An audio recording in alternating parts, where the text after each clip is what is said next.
contexto. Bueno, grabando desde nuestras casas, como ya es costumbre en tiempos de COVID-19, y la verdad es que después de la salud pública, la salud de todos, lo que más nos interesa es la economía. Hemos visto que en este momento no hemos podido pasar a la fase 3.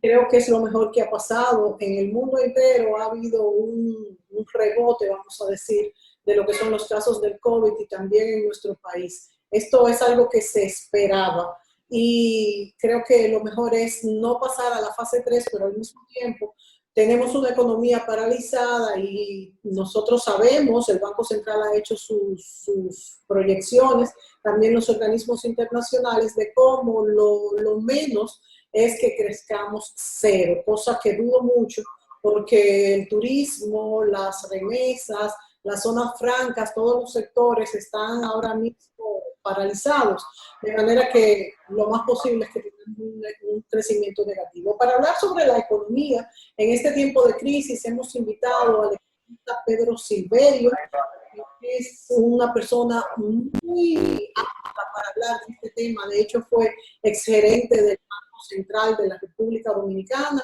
gerente general, de manera que es una de las personas que más sabe de economía en nuestro país. Por eso Julio Ortega y yo hace días que lo estamos invitando y al fin lo tenemos con nosotros.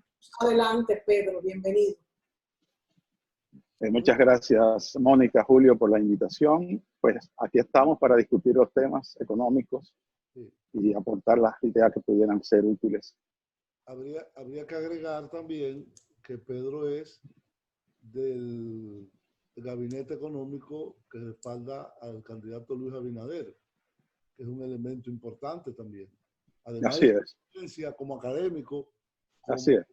profesional en la economía, es miembro del gabinete económico de Luis Abinader. Así mismo. Yo creo que deberíamos dedicar el segmento final de este programa incluso a ese tema, de que Pedro nos ilustre en cuáles son, vamos a decir, los programas económicos que tendría el PRM con ese equipo tan importante que tiene, contigo a la cabeza, de cuáles son esos programas económicos. Pero yo creo que debemos comenzar con algo más general. ¿Qué te parece, Julio? ¿Cómo no? ¿Cómo no? Bueno, Pedro, entonces, ¿cuál es la situación?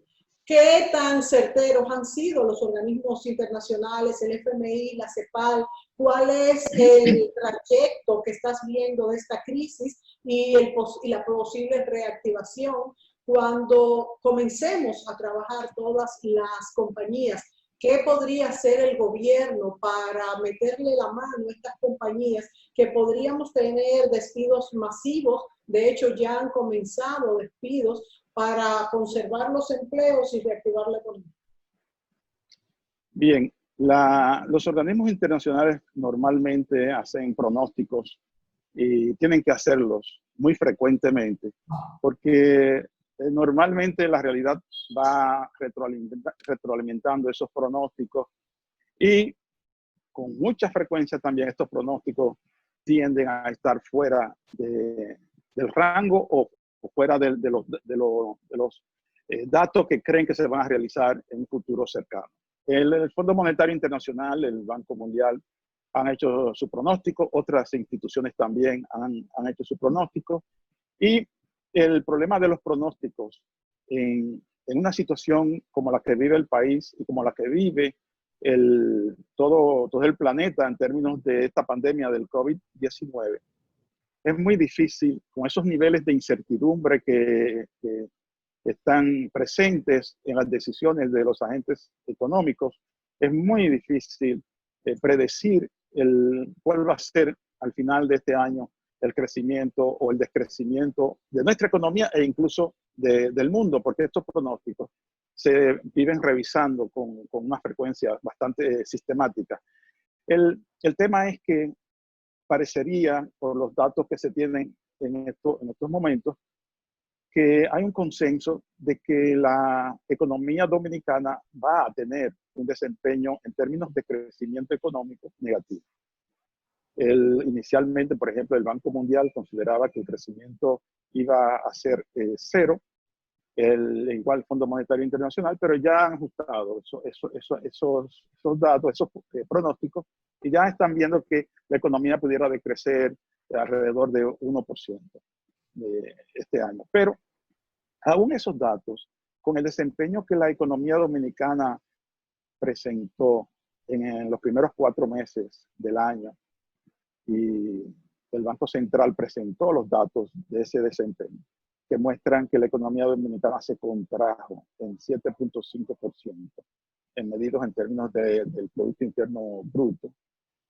Eso te indica y nos indica que en este año 2020 efectivamente nosotros pudiéramos tener una caída importante en el Producto Interno Bruto, que tampoco podemos ser, ¿verdad?, siquiera tener la certeza que vamos a ser precisos, pero que pudiera estar alrededor de un 3% en lo que sería al final del año 2020. Pero todo esto va a depender también de algo que tú señalabas. Va a depender de cómo la economía se va a ir reincorporando a la producción, es decir, cómo las empresas, las instituciones van a comenzar a retomar los niveles de operatividad que tenían antes de la pandemia. Ese va a ser un proceso bastante, quizás para decirlo más conservadoramente, bastante lento, porque fíjate que está ocurriendo ahora. La situación de la pandemia estaba mostrando unos signos realmente que pueden llamar a la preocupación. Y si es así, y por ejemplo la fase, no podemos pasar a la fase 3 del programa sanitario, por la situación que se está perfilando en la crisis sanitaria. Entonces, esto va también a tener un impacto en la posibilidad de ir incorporando a la producción, de ir incorporando las empresas a la producción y generar los empleos y retomar el nivel que se tenía antes de la pandemia. De manera que eso es un elemento adicional de incertidumbre que nos dice que este es un proceso que va a necesitar de un monitoreo bien cercano y bien cuidadoso para no dar pasos en falso. Bien, Pedro, ahí, independientemente de las proyecciones que uno pueda hacer o que los organismos internacionales pueden hacer, indudablemente que es un impacto enorme. Es decir, de una economía que creció un 5% a finales del 2019, vamos a pasar a un terreno negativo, en primer lugar, sea menos 0,5%, menos 3 o más. Ese es el primer punto. ¿Y qué es lo que causa esta situación? Primero, el impacto en la inserción internacional de la economía dominicana. Pues, de gracia, el turismo, que quizás es el sector más importante de todos, y la zona franca. Y diríamos los aspectos que han afectado a la comunidad dominicana en el exterior, que está pasando por la pandemia. Es decir, la comunidad dominicana en Nueva York, por ejemplo, que ha sido el epicentro de la pandemia, es muy grande, y en toda la zona de la costa este de los Estados Unidos y en España. Hemos visto recientemente algunas indicaciones de que las remesas crecieron, es decir, con relación al mismo periodo del año anterior, en casi un 17% en el mes pasado, en mayo del 2020. Pero también vemos cómo el turismo prácticamente ha llegado a cero. En ese contexto, yo pienso que un nuevo equipo de gobierno y lo que le queda a este gobierno tiene que hacer un replanteamiento sobre, diríamos, los ejes de la política anticíclica y proestímulo que debe llevarse a cabo. Es decir, la micro, la mediana y la pequeña empresa, y yo te diría lo que en economía llamamos los sectores no transables, como es la construcción, podrían jugar, digamos, como un amortiguador para mejorar esos rendimientos, mejorar el empleo y que el impacto no sea tan profundo. ¿Cómo tú personalmente ves este asunto? Porque hay todo un Sí, paradigma que teníamos hasta el inicio de la pandemia que ha sido afectado. sí, sí, definitivamente hay signos que uno tiene que mirarlos con un poquito de cuidado. Por ejemplo, la recuperación aparente de las remesas en el mes pasado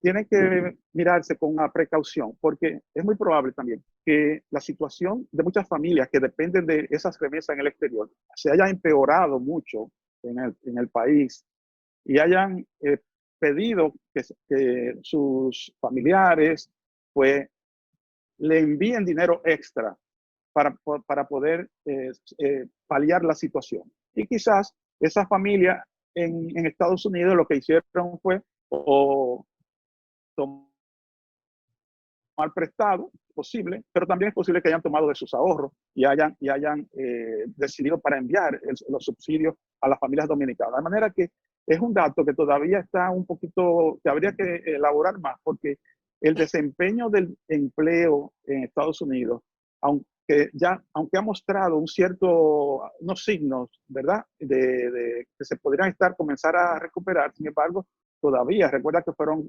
alrededor de 40 millones de trabajadores que perdieron sus ingresos en Estados Unidos, y eso pues va a requerir también de la reincorporación de esas empresas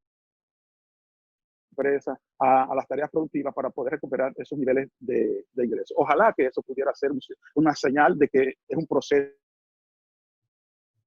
que se va a mantener meses. Por el lado del turismo, cierto, el turismo tiene un grave problema, aunque ya hay polos turísticos, por ejemplo, en España, que han comenzado a recibir los primeros turistas dentro de un protocolo, es decir, que sí hay alguna vocación de viajar en los que demandan los servicios de turismo. Y la República Dominicana se está preparando para darle apertura al sector turístico de una manera ordenada y dentro de un protocolo que ya los hoteleros están definiendo con las autoridades, y que podría también dar pie a una recuperación que también no va a ser rápida, porque hasta que no se tenga la certeza de una vacuna o hasta que esta situación ya no esté bajo un control estricto, la gente no va a viajar tan fácilmente. Entonces, yo veo que cuando tú planteas los términos de las políticas cíclicas, anticíclicas, la necesidad de estimular en cierta medida la demanda para generar un mayor dinamismo económico, una recuperación económica, tenemos también que pensar que hay dos momentos que se deben definir claramente. Un momento dentro del cual el protocolo sanitario impone una parálisis de la economía. Ese es un primer momento que la política económica, ya sea la fiscal o la monetaria, no tiene prácticamente ninguna efectividad para restablecer la actividad económica, porque sencillamente la producción está detenida, los trabajadores están en sus casas y no hay manera de producir ni de gastar. En esa etapa es hacer lo que se ha estado haciendo, tratar de tener las políticas de asistencia social que mantengan la capacidad, sobre todo de los sectores más pobres, para mantenerse consumiendo y para que puedan paliar la situación o mitigar la situación por la cual han estado pasando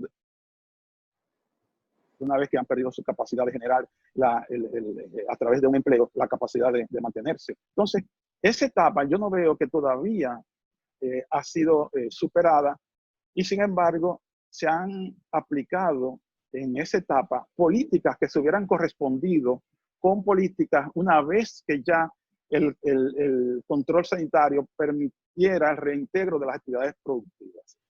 Desde el punto de vista fiscal, bueno, yo diría que sí, que se han hecho las políticas en la dirección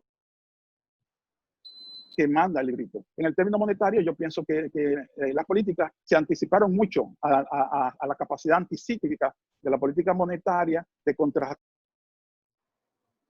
una situación que no era posible contrarrestar de la economía, porque la flexibilización monetaria, que también iba en la dirección correcta, porque tú tienes que asegurar como autoridad monetaria que la liquidez, los niveles de liquidez de la economía se mantengan, ¿verdad?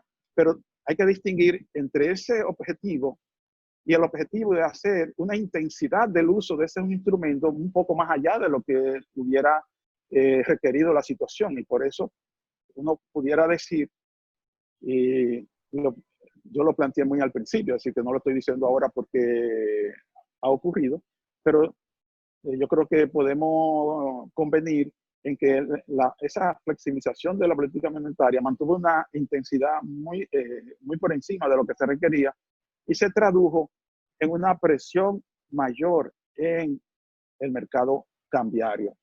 Tenemos que reconocer también que hay una situación externa que ha provocado y va a provocar en el año 2020 una situación, un déficit en la cuenta corriente de la balanza de pagos, que definitivamente el país tiene que buscar los mecanismos para financiarlo.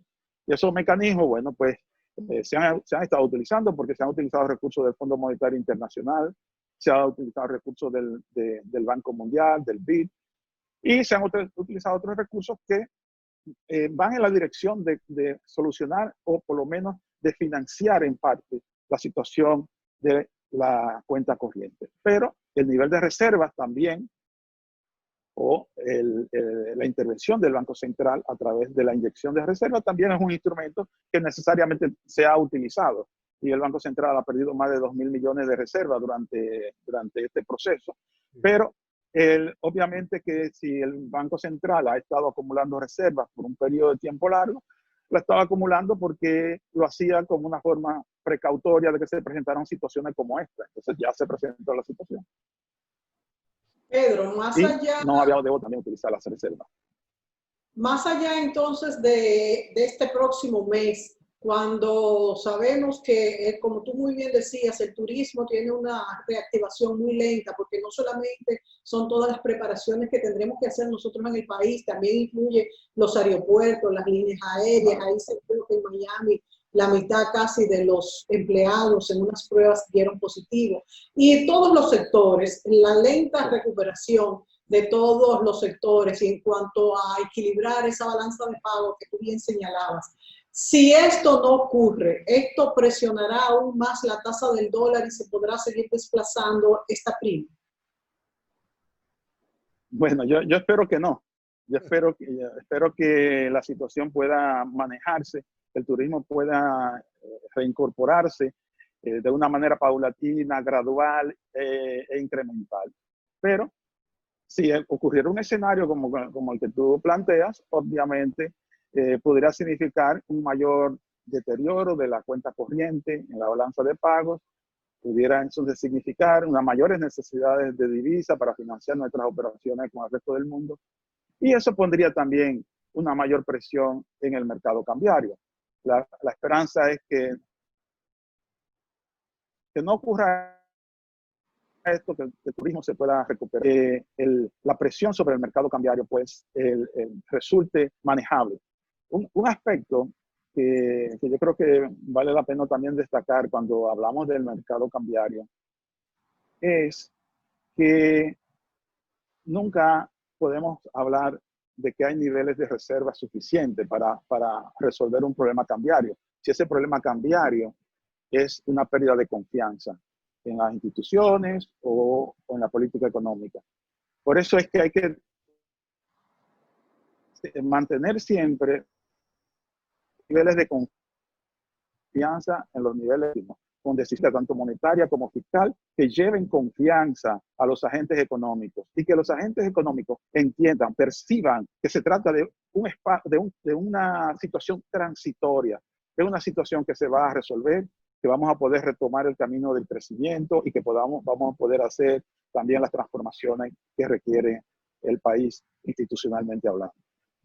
Nos vamos a la pausa y regresamos enseguida con Pedro Silverio. Volvemos.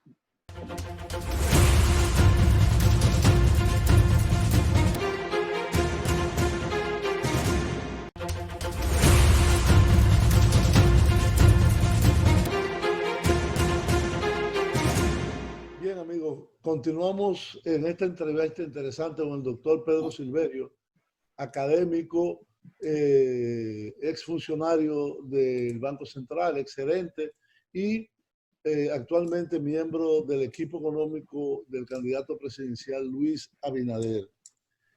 Hay muchas cosas que nos gustaría conversar con Pedro. Y son tantas que a veces uno ni sabe cuál preguntarle. Pero hay un aspecto que es importante. En la propuesta de Luis Abinader, se habla de que habría que formular en lo inmediato un plan nacional de emergencia y competitividad que evidentemente haga frente a la problemática creada por el coronavirus, porque estaríamos hablando de agosto, apenas 2 meses. En algunos países latinoamericanos estos programas se han formulado, porque no están en coyuntura electoral, con anterioridad. Y algunos han ido entre un 6% del PIB, como es el caso de Chile, a otros, como el caso de Perú, que llegan hasta un 15% del PIB. Y entre esto hay todas las combinaciones que te puedas imaginar, movilizando recursos públicos, recursos internacionales y recursos del sector privado, pues no es solo inversión pública. Aunque el modelo, diríamos, neo-keynesiano de estímulo del Estado e intervención del Estado en las políticas públicas es central para poder retomar el crecimiento en todos los ámbitos. Eso lo plantea desde la OCDE, el Banco Mundial y hasta el Fondo Monetario Internacional.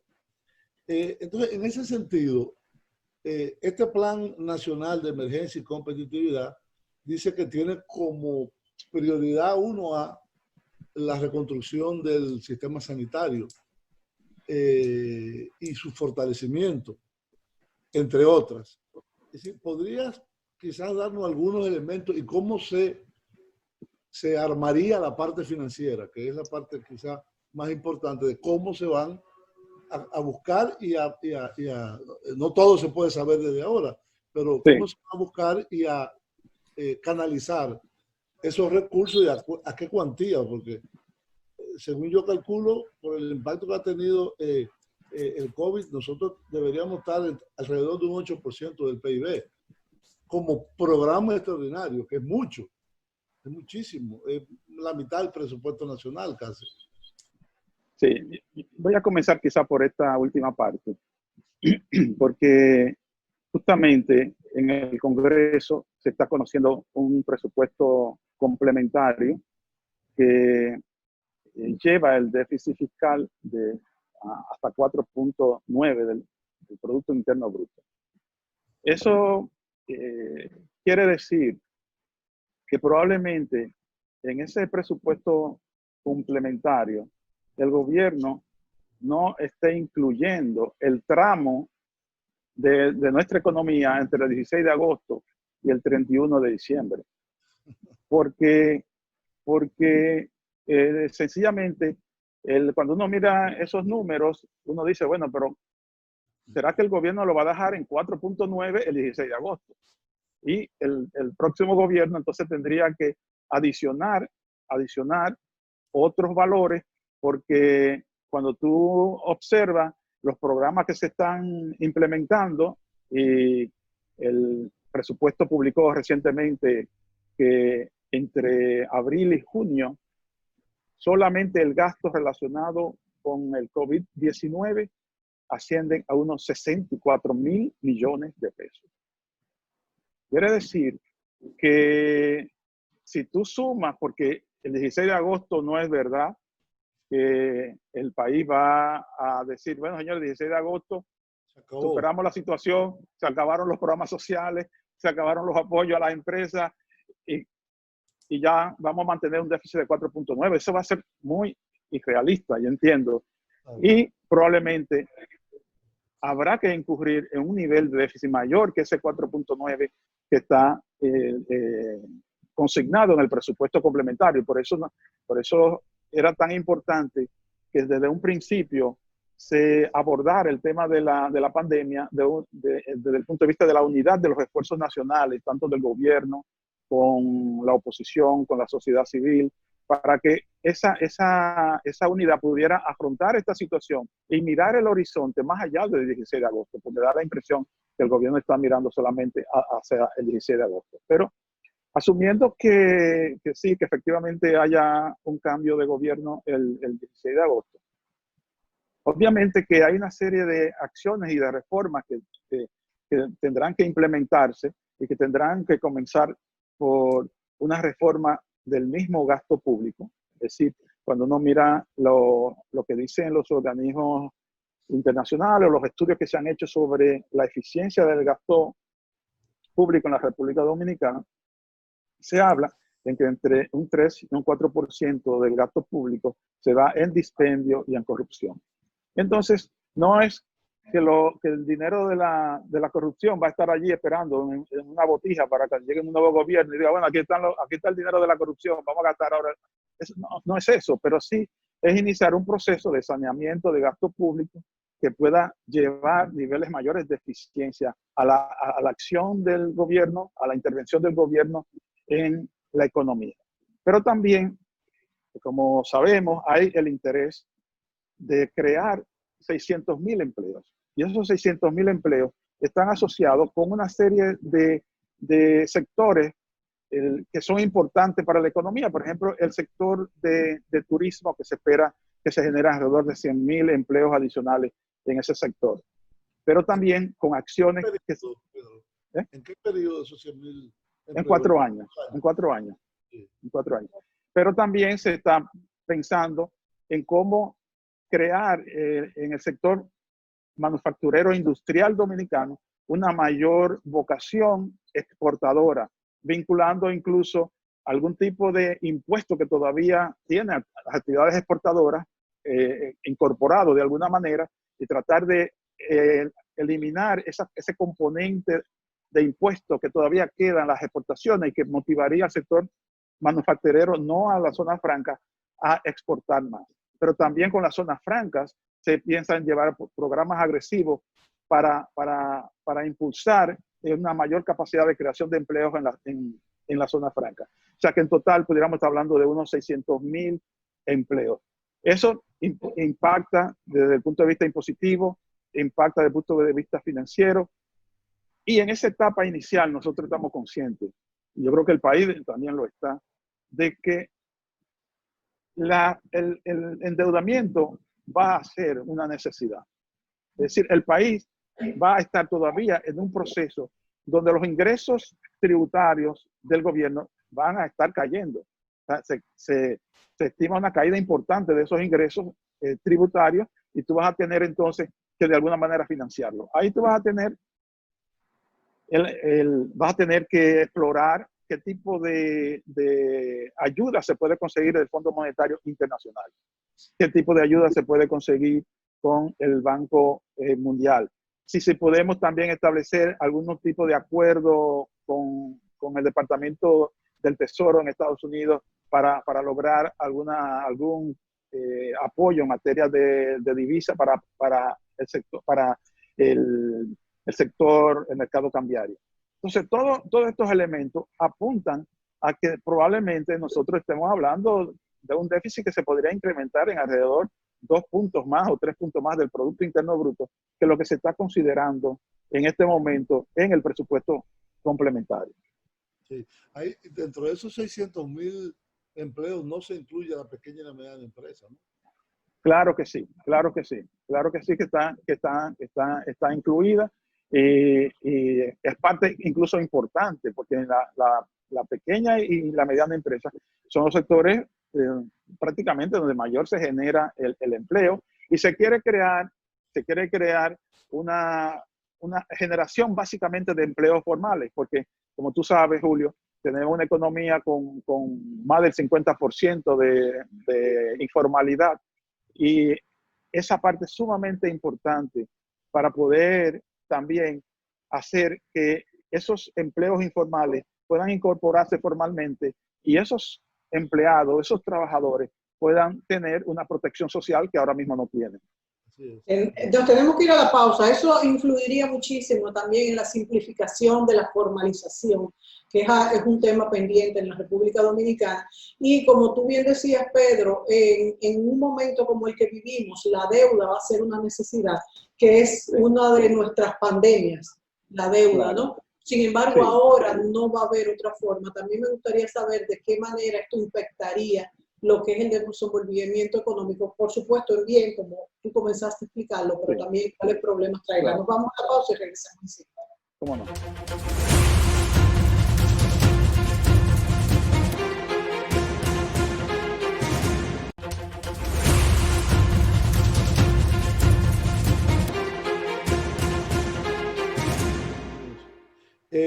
Bien, amigos, continuamos en este último segmento con el economista Pedro Silverio, conversando sobre las posibles alternativas de políticas públicas en el próximo periodo que nos plantea esta pandemia del COVID-19.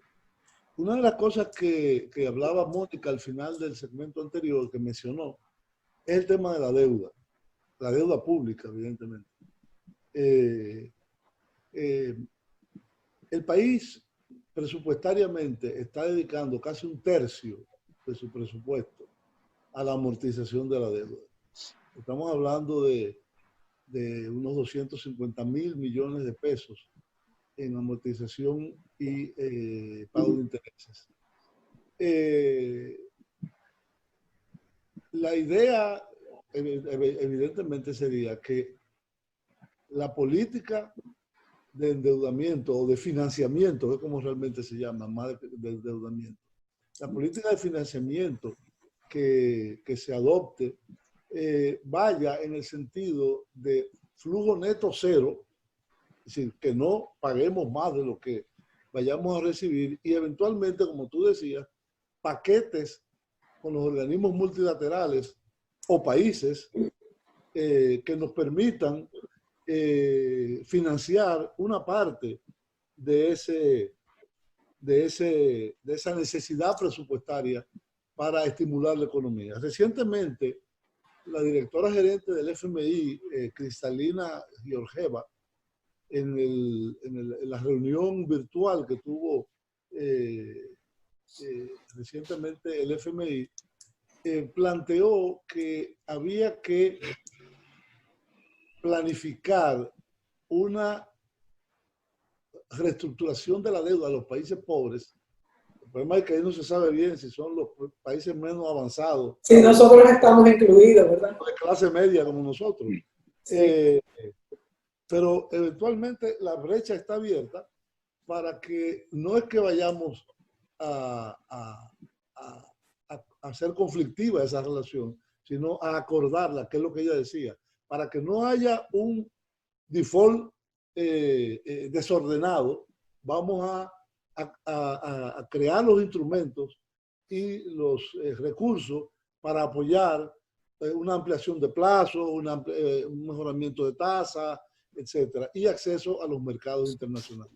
Esto evidentemente que será un componente, entiendo yo, fundamental de cualquier nuevo gobierno y en particular en el caso que te atañe a ti, en un gobierno eventualmente de Luis Abinader.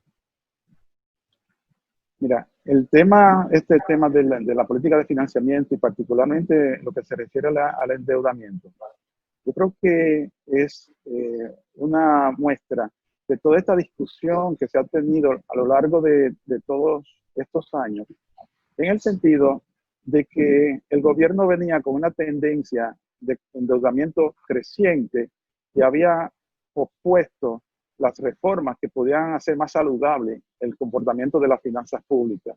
Es decir, reformas como la del sector eléctrico, la reforma fiscal y otras reformas estructurales que se fueron posponiendo y como, digamos, como un colateral de esas posposiciones, sencillamente quedaba un mayor endeudamiento. Y penosamente llegamos a la situación de que esta pandemia nos puso a prueba, nos puso en el extremo del endeudamiento y de hacernos ver que la sensibilidad ya que teníamos que el endeudamiento estaba en un punto bastante precario, porque la deuda sobrepasa más del 50% del Producto Interno Bruto, y el servicio de la deuda, cuando tú sumas la amortización y los intereses, ya pasa del 40% de los ingresos tributarios. Exacto. Es decir, que es una situación donde el punto de partida que tú tienes ante una situación que es como si fuera un análisis de sensibilidad, porque te está probando la capacidad, la resiliencia del país ante una situación de un choque como este. Dejó al país muy, muy vulnerable. Entonces, no ha quedado de otra que acudir a ese endeudamiento en una situación de mucha vulnerabilidad. Y es una situación que tendrá todavía que agravarse un poco más antes de que empiece a mejorar. Pero tendrán que venir entonces las reformas que son necesarias para organizar las finanzas públicas, poder tener un periodo, digamos, de transición y luego retomar un programa de la política de financiamiento, como tú dices, que pueden basarse en varios criterios. Uno de ellos es el que tú acabas de señalar, de que no haya una transferencia neta de recursos al exterior o que sea una transferencia neta cero. Es decir, estos pueden ser criterios que se pudieran aplicar. Pero el tema es que estamos en medio de una situación de crisis, que estamos en medio de una situación donde sectores sociales del país están expuestos a una situación de hambre, de miseria, y se necesita la ayuda del gobierno, pero también lo necesitan las empresas, porque hay empresas que como consecuencia de esta situación sanitaria van a tener muchas dificultades para recomenzar a producir, para volver a incorporarse a la vida productiva. Y ahí va a tener necesariamente que estar la mano del gobierno. El gobierno además está perdiendo ingresos por el lado tributario porque la actividad económica está paralizada, los ingresos han disminuido, y el camino ha sido ciertamente el endeudamiento. Ninguna sociedad, vamos a decir, que tiene el derecho a suicidarse.